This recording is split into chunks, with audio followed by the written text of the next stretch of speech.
You're pregnant. What? That can't be true. I'm a virgin. At that moment, I thought my life was over. But it was just the beginning. Tell me who did this to you. Don't lie. I need to know who the father of the child is. I don't know, Dad. There is no father. Then you don't have a father either. Fine. I'll marry your daughter, but I have one condition. Get rid of that baby. 9 years have passed. Time has changed me a lot. Except... Oh, God! Sorry, baby. Let me help you. I'm not a baby. Oh, my God. It's Justin Hunt. And that little boy turns out to be his son. Stay away from my son. There's a message from Dr. Athena. Are you in a rush to find me because you need urgent brain surgery? The photo, which had been taken half a year ago, was just a snapshot from one of Athena's surgeries. The subject was wearing a surgical cap, and their body was fully covered. All one could tell was that it was a slightly chubby woman. She was looking down at her work with cat-like eyes, her gaze focused and serious. Justin thought those eyes looked a little familiar, but just as quickly as the thought occurred to him, he dismissed it. The physique of the woman next door didn't match. It wasn't her. As Justin racked his brains for an answer, next door, Mrs. Lewis was pushing Nora to go to bed. Nora, you can't do late nights with your poor health. You need more sleep than other people, not less. I can't allow you to stay up any later. Nora stretched and said in a slightly hoarse voice, Okay. Although she had recovered from her illness 5 years ago, her constitution was weak and she had little energy. She needed a full 12 hours of sleep every night. The next morning, she was woken up by the sound of her phone ringing. She answered the call with her eyes closed. She could hear Angela's voice on the other end. Have you thought any more about giving me the company? Not really. Angela softened her tone, as if trying to sound charitable. How about this? Let's both take a step back. I'll give you $500,000 if you transfer the company to me. That would be a good trade, right? Idealian Pharmaceuticals' annual net income was approximately $5 million. It had been handed to her father as her nominal guardian for the last few years, but the company really belonged to her. Although the money didn't mean all that much to her, she wasn't about to just give her mother's company away.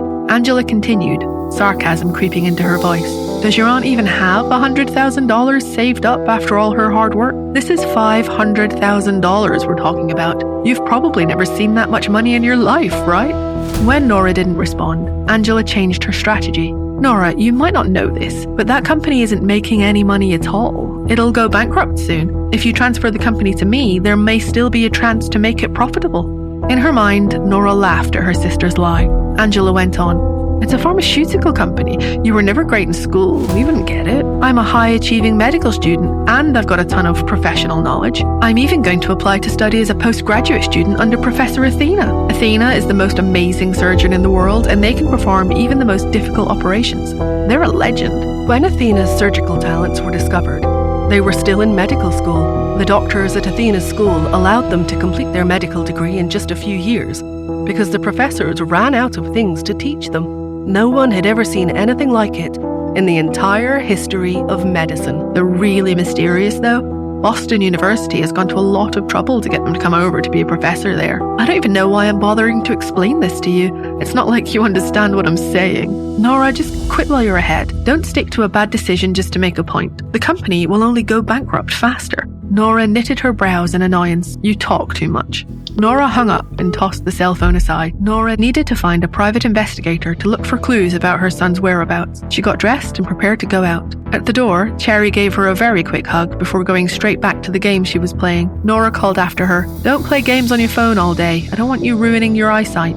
Ha! That's 4 kills! Got you, dummy! Cherry's hand tapped away quickly on the phone she was holding. When she heard her mum, she nodded without even looking up. Okay, don't worry, Mum, I'll take care of Mrs. Lewis. Nora shook her head. Cherry clearly wasn't listening to her at all. After a moment's hesitation, Nora added, There's a very difficult person next door. Try not to go outside. Cherry's eyes immediately widened with interest. Is he a monster, Mummy? Justin's arrogant face appeared in her mind. Nora, who had always been reserved by nature, said slowly, Well, this monster is very handsome and has a mole in the corner of his eye, but it seems that his brain isn't working very well. Oh, Cherry waved. I definitely won't go out then. I don't play with dummies. Nora laughed as she closed the door and got ready to go to the elevator, but as she turned, she immediately froze. Without her even realizing it, Justin had come to stand behind her. He was probably going out. An assistant and a bodyguard followed behind him. There were only the three of them, but his presence was no weaker than it had been during their encounter in the lobby the previous evening. Nora knew that no one could mess with Justin Hunt. She had sent him a sarcastic message as Athena last night. That had been easy to do from a distance. But now, Nora cast her cat-like eyes down slightly and said casually, "Mr. Hunt, I was just joking with my daughter. I definitely wasn't talking about you. He was trouble." It was best she stayed far away from him. In the elevator, Justin narrowed his eyes slightly. He hadn't been able to see clearly in the dim lighting the night before, but running into her today, he could see she was astonishingly pretty. Back in the Hunt suite, Pete waited until he was sure his father was gone. He was a little afraid of his father sometimes. In his head, he thought of the man as a demon lord. Once he was sure the coast was clear, he dialed the neighboring room's phone extension. Someone picked up and he heard a young voice say, "Hello?" Pete paused. "I'm staying next door. Can I come over and visit you?" The little girl sounded surprised. "Oh, are you the little dummy from next door?" Pete was shocked into silence. He was used to everyone knowing him as a genius and a prodigy. This was the first time someone had called him a dummy. However, the little girl quickly spoke again. "Can you play games with me?" A light twinkled in Pete's dark eyes, and he replied, "Yes, I can." Hi, Nora here. If you are wondering what happens next, then download the Pocket FM app and listen to the exciting episodes of Saving Nora Now with the link in the description.